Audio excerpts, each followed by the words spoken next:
Madhya Pradesh police के वर्दी के रौद्र रूप ने मध्य प्रदेश की कानून व्यवस्था जैसे सफेद चादर में फिर से एक गहरा दाग लगा दिया है, जिसको लेकर मध्य प्रदेश हाई कोर्ट ने मध्य प्रदेश के डीजीपी सहित रीवा जोन के डीआईजी और एसपी को तलब किया है। वहीं मध्य प्रदेश की कानून व्यवस्था पर तगड़ा सवाल खड़ा हो गया है। जिस मध्य प्रदेश की पुलिस के हाथों में हथियार आम मानव जीवन, आम सामाजिक सुरक्षा के लिए दिया जाए, उस बंदूक, उस लाठी का इस्तेमाल अगर वही पुलिस अपना रौद्र रूप या फिर अपना धौंस दिखाने या फिर अपना पावर जमाने के लिए करने लगे, तो फिर आम इंसान या फिर आम कानून व्यवस्था कैसे बच पाएगी। सवाल यही है कि पुलिस के हाथों में हमारी सुरक्षा के लिए हथियार दिए गए हैं, पुलिस को पावर दिया गया है, न्यायालय उसका न्याय करता है, लेकिन तब भी पुलिस से आम इंसान बेहद परेशान क्यों है। हालिया में अभी इंदौर जिले की एक थाने में जिस तरह से एक निर्दोष युवक को पुलिस ने बेवजह फंसाकर और उसे ड्रग तस्कर बना दिया, लेकिन तब जब एसपी साहब को पता चलता है तो पूरे थाने के पूरे पुलिस वालों को एसपी साहब सस्पेंड कर देते हैं और बकायदा हाईकोर्ट में जाकर अपनी माफीनामा लगाते हैं कि अगर पुलिस की तरफ से कोई गलती हुई है उसके लिए हम क्षमा चाहते हैं। पुलिस के हाथों में पावर है, पुलिस के हाथों में हथियार है, हम आपकी सुरक्षा के लिए है, लेकिन क्या सुरक्षा हो रही है? अगर सवाल उठता है, अगर शिकायत पुलिस थाने में ना जाकर, अगर शिकायत एसपी कार्यालय में ना जाकर डायरेक्ट हाईकोर्ट के चौखट तक पहुंचती है, इसका मतलब यह है कि जो स्थानीय सुरक्षा एजेंसी है वहां से आम इंसान को सुरक्षा की जिम्मेदारी नहीं मिल पा रही है, बेहद परेशान है। इस वजह से हाई कोर्ट की चौखट या फिर हाई कोर्ट की शरण में अपना माथा टेकता है। यही वजह है कि पुलिस को लेकर जिस तरह से पुलिस के वर्दी का रौद्र रूप रहा, आज एक बार फिर से पुलिस या फिर कानून व्यवस्था पर एक बड़ा आरोप लग गया है। आरोप यह है कि एक किसान परिवार होता है, दो आपस में जमीनी विवाद होता है, लेकिन जो याचिकाकर्ता जिनका नाम है राजेश शुक्ला, उनका कहना होता है कि हमने कमिश्नरी कार्यालय से इसको लेकर स्थगन आदेश लाया था, लेकिन स्थगन आदेश के बावजूद जो उनके प्रतिवादी होते हैं, जो उनके जमीनी हिस्सेदार, उनके परिवार के चाचा होते हैं, धान बुवाई के बाद पुलिस बल के सहयोग से उनकी धान की बुवाई पूरी कटा लेते हैं। इसकी शिकायत वो अपने स्थानीय कार्यालय या फिर स्थानीय थाने में करती हैं। एसपी कार्यालय तक जाकर राजेश शुक्ला इस शिकायत को पहुंचाते हैं, लेकिन उन्हें इस समस्या से निजात नहीं मिलती है, क्योंकि पुलिस बल का सहयोग उनके प्रतिवादी पक्ष के साथ है। पुलिस इनका सहयोग नहीं कर रही है, जबकि राजेश शुक्ला को स्थगन आदेश कमिश्नर कार्यालय से मिला हुआ है कि जो जहां जैसा अपनी खेतीबाड़ी कर रहा है वो वहां कर सकता है, लेकिन पुलिस बल इनके प्रतिवादी के साथ है। पुलिस उनके साथ जाकर इनके बोए हुए खेत को कटवा देता है। इसके बाद ये सीएम हेल्पलाइन, यानी जो मध्य प्रदेश के मुख्यमंत्री मोहन यादव द्वारा चलाई जा रही सीएम हेल्पलाइन स्कीम है, उसका सहारा लेते हैं। सीएम हेल्पलाइन में शिकायत कर देते हैं।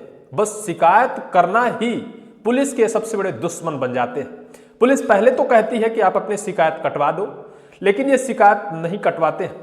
फिर पुलिस जो करती है वो मध्य प्रदेश की कानून व्यवस्था और मध्य प्रदेश की पुलिस की वर्दी पर गहरा दाग लगा देता है, और जिसका खामियाजा मध्य प्रदेश के डीजीपी कैलाश मकवाना सहित रीवा जिले के डीआईजी वहीं एसपी साहब को भी भुगतना पड़ता है, क्योंकि मध्य प्रदेश का उच्च न्यायालय सभी को जवाब तलब किया है और बकायदा उस थाने की सीसीटीवी फुटेज 2 डेट की मंगाई है। सीएम हेल्पलाइन राजेश शुक्ला नहीं कटवाते हैं। फिर थाने की जो इंचार्ज होती हैं, थानेदार मैडम होती हैं, जिनका नाम अंकिता मिश्रा होता है। आपके मोबाइल स्क्रीन पर उनका एक मुस्कुराता चेहरा एक परिवार के चेहरे को मुरझा देता है, परिवार को ही परेशान कर देता है। अंकिता मिश्रा तथा कथित थाने की प्रभारी हैं और इन्हीं के तत्वाधान में सभी कार्यवाहियां की जा रही थी। जब सीएम हेल्पलाइन राजेश शुक्ला नहीं कटाते हैं तो अंकिता मिश्रा का जो पुलिस बल है, पुलिस महकमा है, वो इनके घर पहुंच जाता है और घर पहुंचकर इनके बेटे और बहू को जबरन उठा लिया जाता है, थाने में लाया जाता है, उनसे पूछताछ किया जाता है, उनकी बहू को कई घंटों तक थानों में बिठाया जाता है। उनका बेटा जो पढ़ाई कर रहा है उसके साथ भी उसकी मोबाइल छीनी जाती है, मोबाइल छीनकर सीएम हेल्पलाइन कटाई जाती है। बाकायदा उनके साथ बर्बरता पूर्वक अपराधी जैसा व्यवहार किया जाता है, जिस तरह से राजेश शुक्ला ने आरोप लगाया है। और बाकायदा थाने में जांच पड़ताल और शायद कहा जाता है कि पुलिस कार्यवाही करने की भी फिराक में थी, लेकिन पुलिस कार्यवाही तो नहीं हुई है, लेकिन मोबाइल छीनकर और उनका सीएम हेल्पलाइन कटाया जाता है। बाकायदा उन्हें थाने में कई घंटों तक बिठाया जाता है। इसके खिलाफ जब राजेश शुक्ला को पता चलता है कि हमें ना तो स्थानीय थाने से निजात मिलेगी, ना एसपी कार्यालय रीवा से निजात मिलेगी, तो वो बाकायदा हाई कोर्ट जबलपुर की शरण में जाते हैं और बाकायदा अपनी याचिका लगा देते हैं। और याचिका में जो कुछ भी हाई कोर्ट कहता है वो मध्य प्रदेश की पुलिस व्यवस्था पर एक बार फिर से गहरा सवाल खड़ा कर देता है। दरअसल यह पूरा मामला है सिरमौर तहसील के ग्राम मझियारी का। यहाँ के निवासी राकेश शुक्ला का अपने चाचा से जमीनी विवाद चल रहा है। कमिश्नर कोर्ट ने जमीन पर यथास्थिति बनाए रखने का आदेश दिया था। राजेश का आरोप है कि उन्होंने खेत में धान की बुवाई की थी, लेकिन सगरा पुलिस की मदद से उनके चाचा ने फसल काट ली।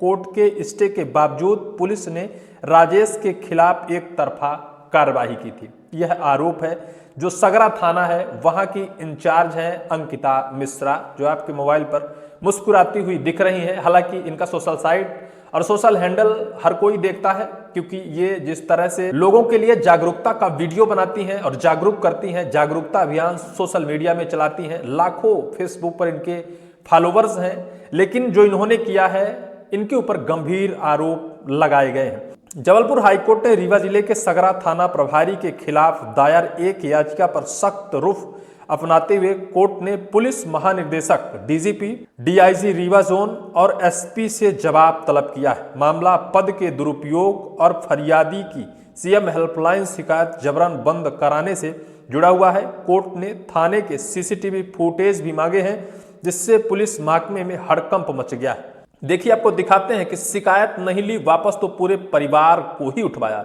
पुलिस की मनमानी से परेशान होकर राजेश ने सीएम हेल्पलाइन में शिकायत दर्ज कराई। आरोप है कि इसके बाद पुलिस ने शिकायत वापस लेने का दबाव बनाया। जब वो नहीं माने तो पुलिस राजेश, उनकी पत्नी और बेटे को जबरन घर से उठाकर थाने ले गई, जहां उनसे मोबाइल छीन लिया गया और पुलिस ने खुद ही सीएम हेल्पलाइन शिकायत बंद कर दी। अब समझिए कैसे पुलिस काम कर रही है मध्य प्रदेश में, कैसे जो उनके हाथों में हथियार दिया गया है, जो खाकी वर्दी है, किस तरह से न्याय और अन्याय की पराकाष्ठा पार कर रही है। आरोप लग रहे हैं। कोर्ट ने मांगी 2 तारीख की रिकॉर्डिंग। पीड़ित परिवार ने हाई कोर्ट में याचिका दायर कर दोषी पुलिसकर्मी पर एफआईआर और निलंबन की मांग की। सुनवाई करते हुए हाई कोर्ट ने अधिकारियों से स्पष्टीकरण तो मांगा ही है, साथ ही सगरा थाने की 24 से 26 अक्टूबर 2025 और 13 से 15 अक्टूबर 2025 तक सीसीटीवी फुटेज भी तलब किए हैं।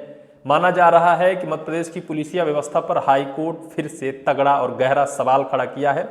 आरोप है, देखना अत्यंत दिलचस्प होगा कि अगली कार्यवाही तक क्या, जिस तरह से अंकिता मिश्रा के ऊपर आरोप लग रहे हैं, क्या वो सिद्ध होते हैं या फिर आरोप बेबुनियाद लगाए जा रहे हैं, या तो आने वाले वक्त पर ही साफ होगा। इस पूरी वीडियो को लेकर आपकी क्या राय है, कमेंट सेक्शन पर कमेंट जरूर करिएगा।